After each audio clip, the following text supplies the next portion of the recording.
So what is Biomutant in a nutshell? Biomutant is an open world post-apocalyptic kung fu fable. Basically, in terms of structure, it's like Zelda Breath of the Wild, I guess.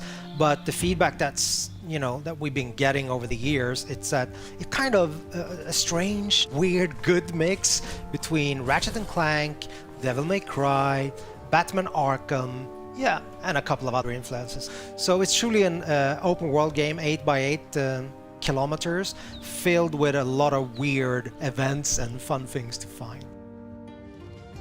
I think the primary thing that we worked a lot with is the control that the player have over the character customization.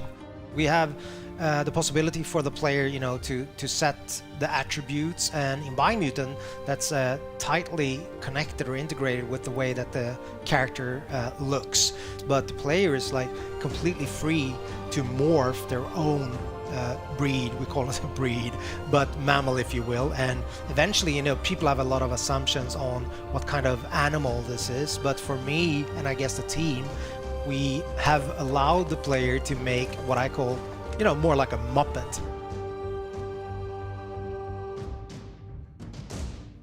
And with character customization, it goes all the way down to crafting bits onto your clothes or hats or pants or whatnot. I guess the most important thing is the arsenal of the weapons. I mean, it's an action role-playing game, right? So we're focusing on the action parts of, the role-playing aspect. Each part that you can find for weapons and gear also comes with like a material, a quality aspect, so they can be more damaged or of a higher quality material. Just mentioning that you don't have to repair, but you can actually upgrade things that are broken, but they will never diminish in terms of their material qualities, like in Zelda, for example. We don't do that. In the game, you have 6 different tribes, so they're all composed of, a leader, a Sifu, if you will, that have mastered a specific Wang Fu combat style and trained his disciples in that. So these tribes are now in conflict. Basically, there are 3 tribes that have what we call a light aura. So basically a good karma, if you will, if you want to paint it black and white. And there are 3 tribes that have like a dark aura.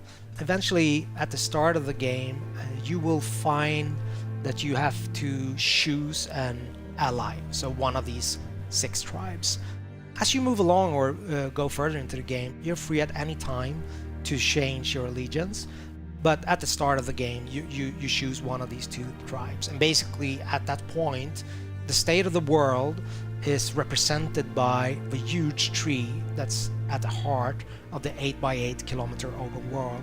So it's a representation of the world either going under or the world surviving. So this is all tied to the tree of life.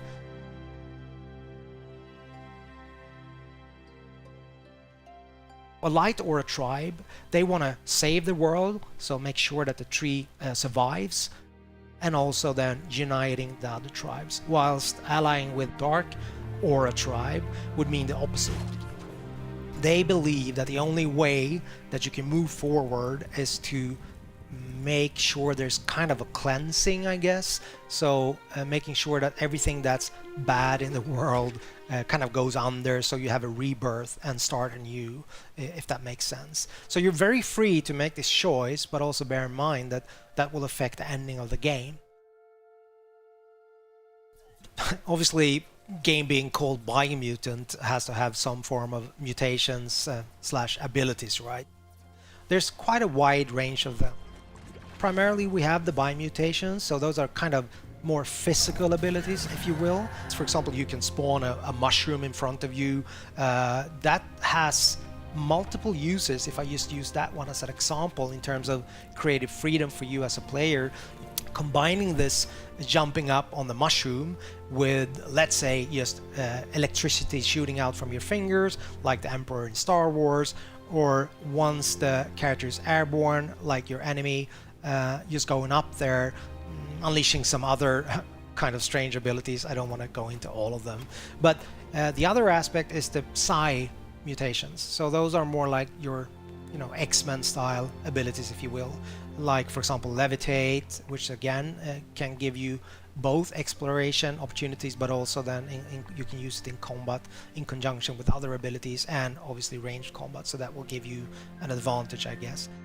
You're wanting to keep on exploring the world because you're wondering what's going to be around the next corner, and I guess the hope that we have as a group, as a team, is that that's going to be the unifying factor in terms of people playing the game and giving us feedback, that it's notable that the game has a soul or a vibe that is a little bit unique and special. That's my highest hope for the game, I guess.